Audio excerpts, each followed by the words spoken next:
The man was sleeping. Suddenly, a gun was pressed against his face. Get up.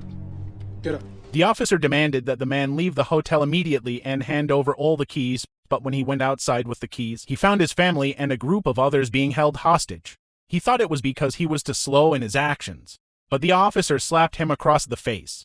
It turned out that the time was during the Rwandan genocide. The man's wife belonged to a rebel group. The officer ordered him to kill his wife to prove he wasn't a traitor, or else he would kill him first. Luckily, the man was very clever. He offered the officer money to spare the lives of his wife and child. Soon they will be worthless to you. Why not take some money for your wife? The officer asked for a huge sum of 10,000 francs per person, but when he saved his wife, he turned around to see the other ordinary people being held hostage. He couldn't bear to see them die in front of him. So, he gave the officer his remaining 100,000 francs to save them all. He took them back to the hotel and settled them in. This hotel was run by Belgians with peacekeeping forces guarding the entrance. There was no safer place than here.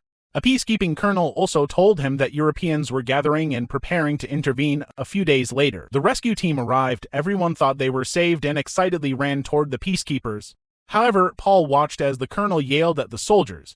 It turned out that they were there just for the Europeans. They wouldn't take a single Rwandan with them. This was undoubtedly devastating news. Because once there were no Europeans at the hotel, it would no longer be a safe haven. It would turn into a slaughterhouse for the Hutus. Soon, a heavy rain poured down. It felt like God was crying for the Rwandans. Some European mothers had to leave their husbands and sons. Some white people had to abandon their black wives. He even slipped some money to Paul, asking him to take care of his wife, but at that moment, what was money worth in the face of life and death? Everyone was lost in the pain of soon having to part with their loved ones. No one knew if they would ever meet again, and so, in the helpless gaze of Paul and the Rwandans, they saw their loved ones and hopes leave.